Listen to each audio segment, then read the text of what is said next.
Hello everyone, welcome back to my channel. It has been so long since I've done a video. I think the last one I did was in July. So that has definitely been a while.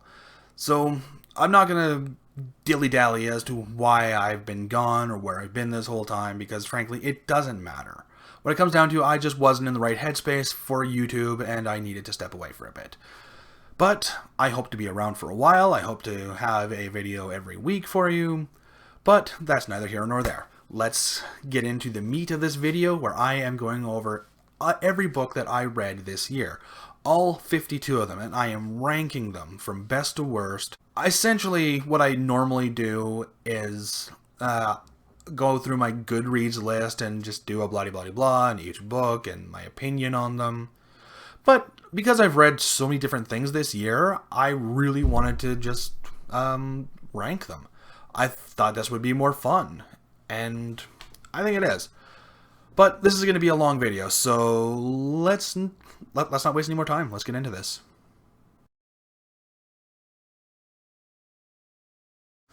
Alright, so before we get started, let's go over the categories. Can't be rated. This is essentially the school books that I did, that I read. I'm going through school right now, so I have to read a bunch of different books, and it's not fair to rate them like I would, say, a Wheel of Time book or a Pokemon manga. It's just not the same kind of thing, so can't be rated, because it's intended for information. I didn't like it. I didn't like the book, put simply. Disappointing. This is a category for those who I follow on social media or I've been a fan of their other stuff for a long time, and when it came to reading their books, I just did not like it. Not bad. These are books that are not fantastic, but also not terrible. They are very middle-of-the-road books. I liked it. Put simply, I enjoyed reading the book. Would I recommend it? Yeah, maybe. Depends on whether or not the person is just into that kind of thing. 100% recommend. These are the best books that I have read this year. These are the books that I have got so much out of, the books that I genuinely enjoyed, and just cannot help but recommend to people. And then, best read of the year. These are the books where they are just... Actually, it's just going to be one book, and it is the one that I got the most out of. It's the one that I enjoyed the most. It is the one that I would definitely recommend to almost anybody, you know, given certain contexts, of course. I mean, that also goes with 100% recommended as well. And like, certain contexts. If you're not into the fantasy genre, I'm not going to recommend a fantasy book even if it falls into 100% recommend. But anyway, without any further ado, this is going to be probably a fairly long video because I have 52 books to get through. So, starting with Tigana by Guy Gavriel Kay. I didn't like it. It was boring. It was so boring. Oh my god, no. Industrial Relations in Canada. This was a book I read for school. It was fairly dry. Like, it was a dry read, but it was full of information that I needed for school. It's just kind of what it was. I'm also just going to go straight ahead and put performance management there as well. Like, it was straight up just a school book. It's something I had to read for school. Leviathan Falls by James S.A. Corey. This is 100% recommend. It is the final book of the Expanse series, and it is fantastic. What an ending. I couldn't ask for anything better than that. Grow Your Author Platform. This one's going to go into not bad. Mostly because I found... Actually, I'm going to go right ahead and just put that one there as well. And it's mostly because the information in both these books, while definitely useful, it's not the most informative. It has very base level information, and while it's not bad information or wrong information or even unhelpful information, it really only skims the surface as to what's going to help. Lovecraft. So boring. So boring. I don't like Lovecraft, apparently. I find his writing style to be really dull. All he really does is just explain what's going on. There's so much telling. And when it comes to describing his monsters, he doesn't even go as far as to do that. It's basically too frightening to describe. And after about the 18th time I heard that line throughout his stories, I basically just gave up. I did finish it, and that was like a 48-hour book for audiobook. I listened to it on audiobook, but it's like a 48-hour book. Yeah, by the end of that, I was done. I was so done. Erebus by Cheryl Lawson. I like this book. It's essentially a novella, but I liked it. It's essentially, if I remember right, this is like the first one that I reviewed this year. And yeah, it is about a computer AI that goes tetchy. It was good. I liked it. Difficult Conversations. This is one that I did read for school, but I think people should read. It just helps people understand where another person comes from and can definitely help avoid arguments. Something Wicked This Way Comes by Ray Bradbury. I want to put this one into 100% recommend because that last third is so good. So good. But at the same time, that first 2/3 are so flattery. There's so much purple prose, and it's just simile city for the first 2/3 of it that I had such a hard time getting through it. So I'm going to split the difference and say not bad, because that's literally the best I can give it. Speaking of that, Never Split the Difference by Chris Voss. This is another one that I would 100% recommend. It's about negotiating and how that works. It's really good. It's really informative. And it's given me some tools that I actually use in my day-to-day life, not even just for work, but actually in terms of my personal life as well. Clockwork Angels by Kevin something or other. I don't remember the author's name, but it's essentially based on the album Clockwork Angels by Rush, and based on The Ideal by Neil Peart. And I have been a fan of Rush for years and years and years and years and years. Basically, since like mid-high school, I think, was when I first started listening to Rush. And Clockwork Angels being their final album is definitely one hell of a high note to go out on. But this is the first one that I'm going to put into disappointing because it was such a disappointing read. The characters are so bland and make no effort to actually have anything going for them. The plot is nonsensical at best when there is a plot.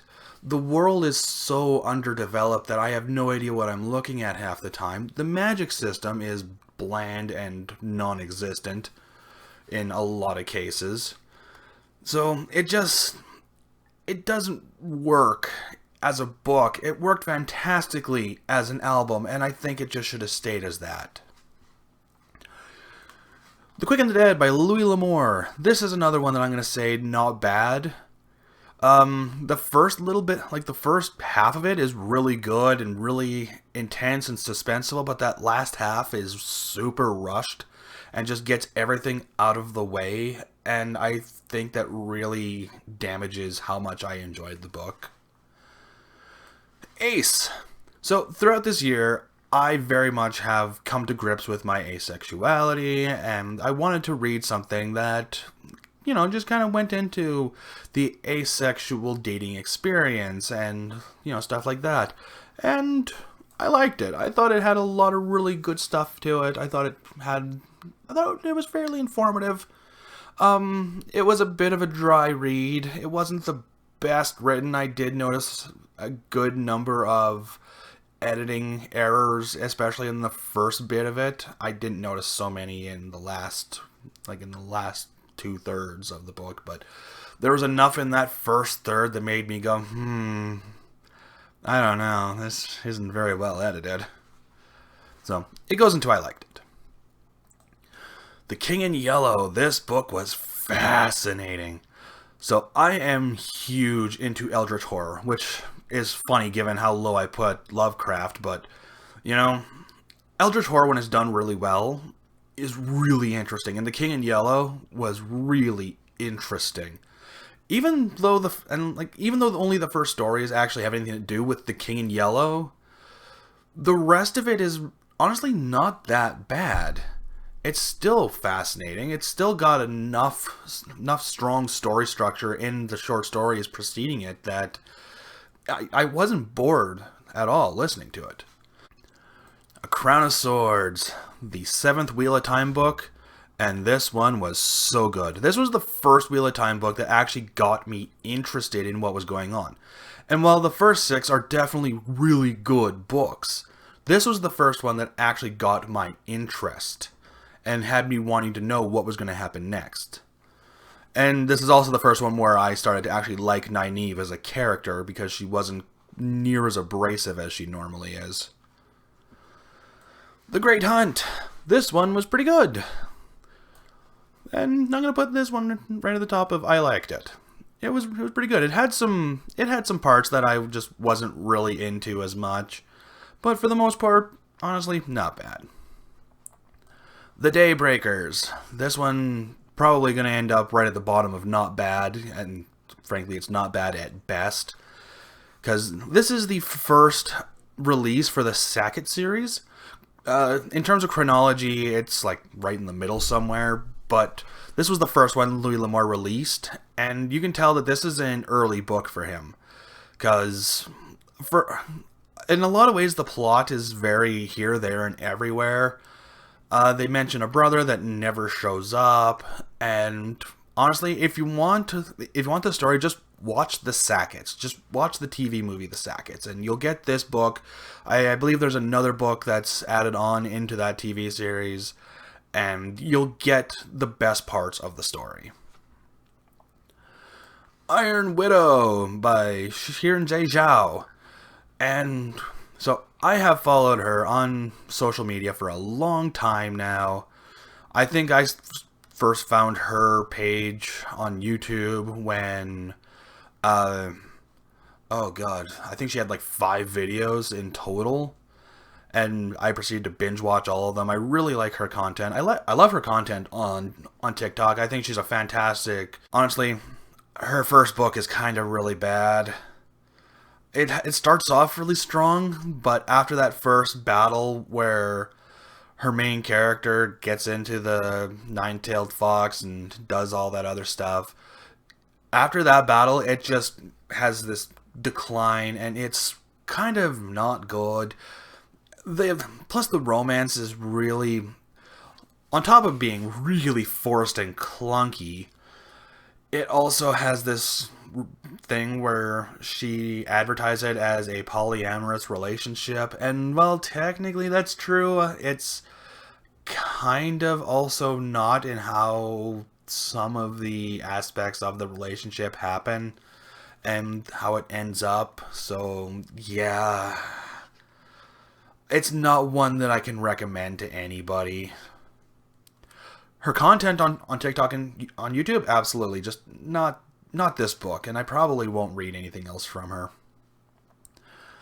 A Memory of Light by Robert Jordan and Brandon Sanderson.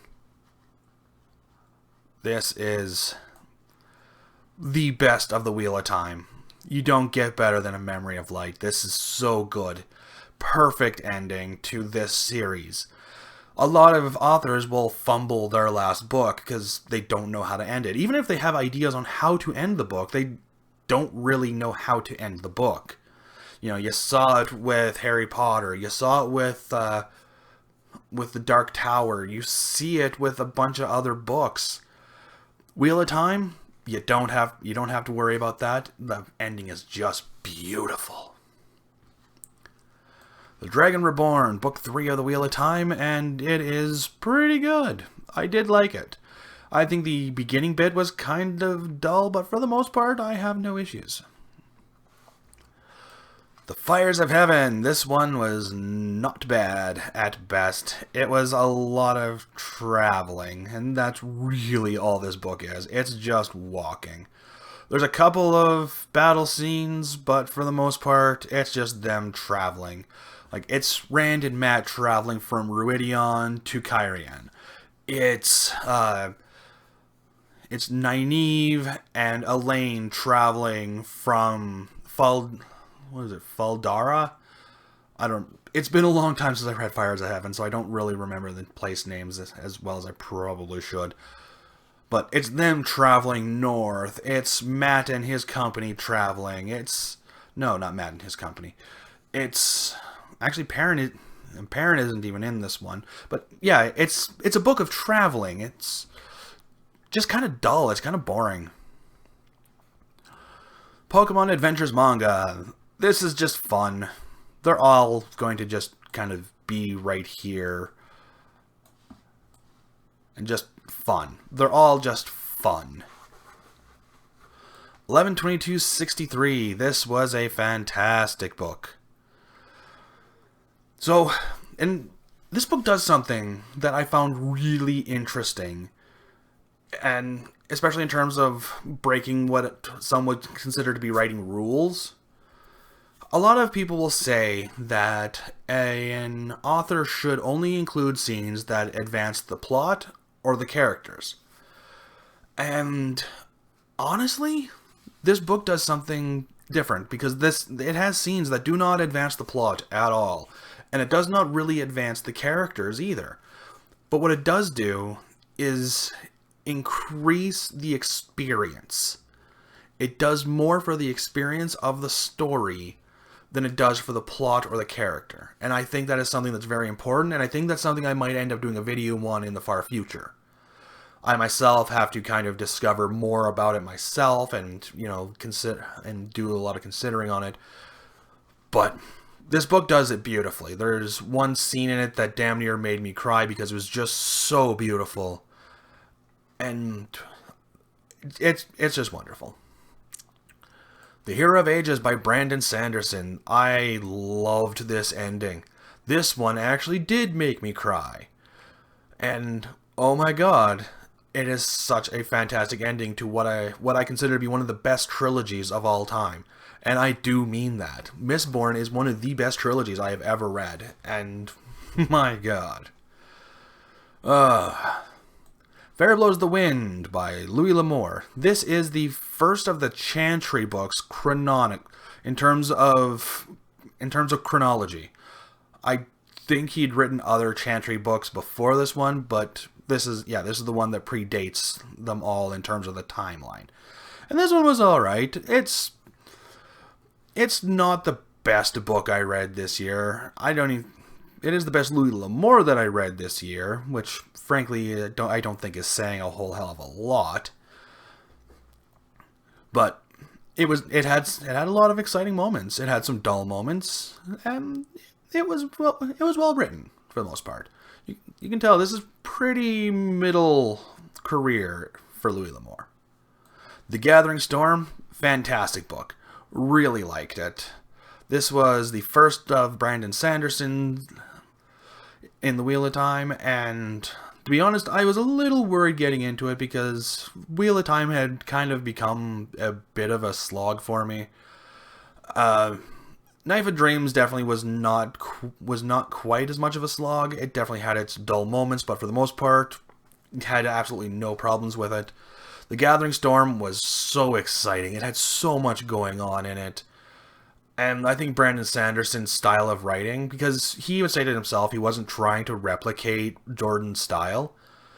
I think because of that, it allowed for more dynamic descriptions in scenes instead of how Robert Jordan describes scenes, which can kind of be dull at times because he really likes to explore what's going on. Where Brandon Sanderson is it's more bang bang bang bang bang with his scenes, and I really appreciate that. So, Gathering Storm, beautifully well done. Children of Time, this is one of the best books I read this year. It is so good. If you're an arachnophobe, you might have a hard time getting into this one because it does have a lot to do with spiders and their evolution throughout several thousand years, and the effect a retrovirus has on them, causing them to evolve. But if you're into hard science fiction and you're okay with exploring stuff like that, especially when it comes to spiders, this is definitely the book for you. This is one of the best books I read this year. The Shadow Rising. This one was pretty good. This one was also a lot of traveling, but there was a lot that happened in it, especially with Perrin and the Two Rivers. When it came to Rand and Mat, it was a lot of traveling. When it came to Egwene, it was a lot of traveling. I believe Nynaeve and Elaine, it wasn't quite as much traveling, but there was still a fair amount of traveling with them. But there was enough going on that the traveling aspects did not take away from it.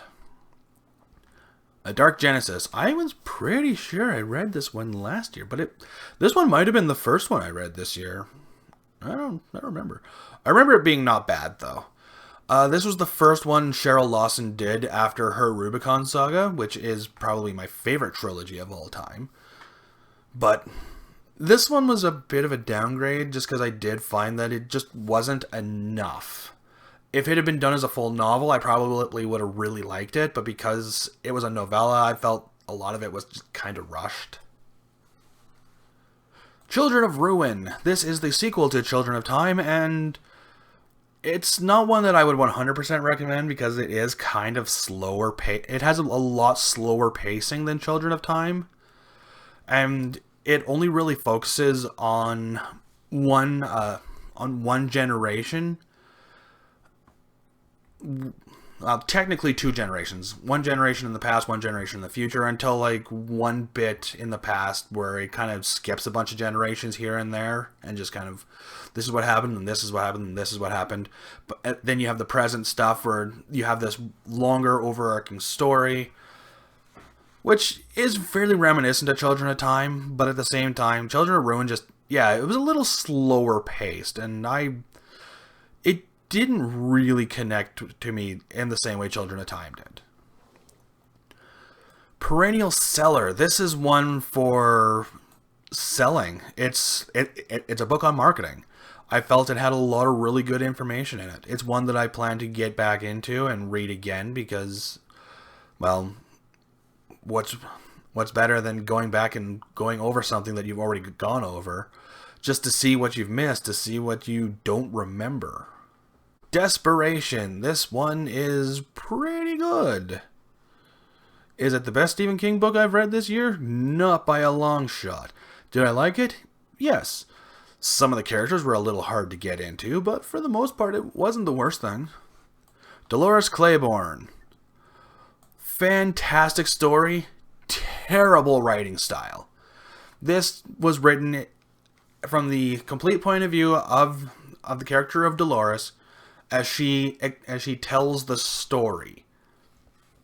And it's not like she starts to tell the story and then you do a bit of a flashback. No. She is telling the story. You get little bits and pieces here and there where she talks to the police, but you don't really hear them. She just reacts to what they're saying. And I found that really frustrating because I only ever felt like I was getting a part of what was going on. Especially in terms of the present day aspect of things. But for the most part, it wasn't the worst. The story itself was really good. It was just the writing style that really lost it for me. Bag of Bones. This one was pretty good. It's not the best it's not the best Stephen King that I've read this year. But it's also not bad. It's about an author whose wife dies and he gets some really serious writer's block, so he goes out to the lake to see if he can get a story out. And, there's ghosts and stuff going on with that, and yeah, it wasn't bad. It wasn't bad at all. Geek Love. Geek Love was really good. It was one of those books that really spoke to me and stuck with me. It's about a family of carnival freaks, and yeah, it's one that just really, really sunk its claws deep into my psyche and into my mind and stuck with me. It's still with me. Like, I cannot unread what I have read, and I love it. You just don't get better than a book that gets an actual emotional reaction out of you in terms of what's going on. Shane. This is one that was recommended to me by my dad, and I thought it was really just okay. Like, it's about a gunfighter who tries to get out of that life and joins a family farm and helps out on that, but then everything starts going awry and he has to get back into being a gunfighter, and yeah, it's not the best. Knife of Dreams. Knife of Dreams was really good.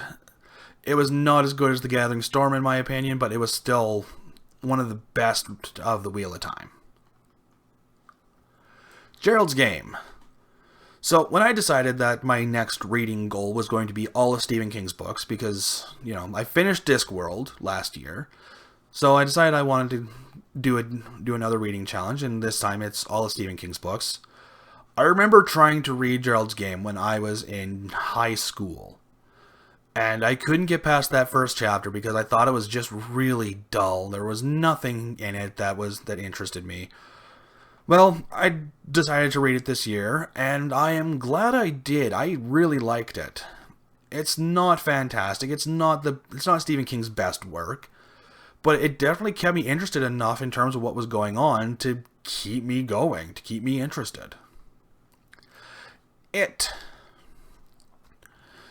I liked. It's not Stephen King's best work by a long shot. There's that one particular scene that everyone likes to point to, and I can't blame them for pointing to it in terms of critiquing this book. But at the same time, the rest of the book is still fairly well done. It's very creepy. The Eldritch horror aspect of it is fantastic, but it is a little long, and there are a lot of scenes that could have been cut because I felt it didn't add to the plot, the character, or the experience.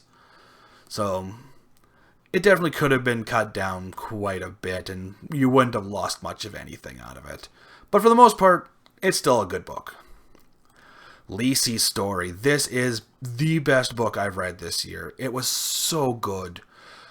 Like, it essentially deals with grief and the effect that grief can take on a person's psyche, which is not infinitesimal. It is actually quite severe. And while the main character is trying to remember certain aspects of her life with her husband, because, well, from what I understand, she went into a bit of a fugue state, or just actively forgot certain aspects of what he'd shown her. Essentially, it's just a book about this wife trying to get over her dead husband after 2 years. And it's just a beautifully written book. It's not his... I can't even say it's Stephen King's best writing or his best story or his best characters, but it's a book that spoke to me on a certain level. And while grief is not something that I myself have had to deal with a lot in my past, I've had to deal with it enough, just like anybody else in the world. But still, fantastic book. The Well of Ascension. This was really good. A really, really good book. When I say that Mistborn is one of the best trilogies of all time, I mean that. And that definitely goes to say that the first Mistborn book is also really, really good. Mr. Mercedes. This one goes into I liked it. Because I did like it. Actually, no, it goes into not bad. Because, frankly, Kermit Hodges is not a character that really connected much with me. I think he's a good character. I think the book itself is very well written. But I think I went into this one in September or October, and I have not picked up book 2 yet. I think that speaks volumes into how much I actually cared about what was going on in this book. Do I plan to finish it? Well, yeah, because I'm going to get through every Stephen King book. But will I get through the trilogy soon? I don't know. I haven't got that far yet. I'll decide that one when I get to it. Towers of Midnight. This one is beautifully written, absolutely fantastic, very well done. Cannot recommend this one enough. I mean, naturally, you have to get through the first 12 books to get to this one, which, you know, oh no, it's the Wheel of Time. How, oh no. But, yeah. Lord of Chaos. That one goes there. It's not bad. It's mostly just Rand being really bad at politics. It's well written. It's well done. The Battle of Dumais Wells is really, really good. But it's mostly just Rand being really bad at politics. Path of Daggers. This is some of the best Wheel of Time. I know a lot of people like to talk about the slump in Wheel of Time. And they like to point at books 8, 9, and 10. And frankly, I didn't find 8 and 9 to be slump books. I thought they were really well done. I was definitely interested in what was going on the entire time. And yeah, no, these books were actually pretty good. But then you got this one. Crossroads of Twilight. It was boring as hell. I cannot express just how bored I was through it. I am glad it is the shortest of the Wheel of Time books, because nothing happens in it. Well, okay, not nothing happens, but almost nothing happens throughout the entirety of the book. It's just set up for basically what's the end game. And yeah, no, it was so frustrating to get through. But anyway, this is the ranking. I read a lot of different books this year. I hope to read more in the upcoming year, especially more different styles of genres and more different styles of books and authors. There will be a lot more Stephen King books coming up, but that's going to be peppered in along with a bunch of other books and authors. I plan to read some more classics too, so that should be interesting. And yeah. I don't know. What do you guys think? Where would you put any of these books in terms of your tier ranking list? Let me know in the comments. I love to read comments. And yeah. Have a good day, people, and keep writing. Hey, guess what, everyone? My latest novel, The City What Rules the World, is now available on Amazon in both Kindle and paperback. The links are in the description.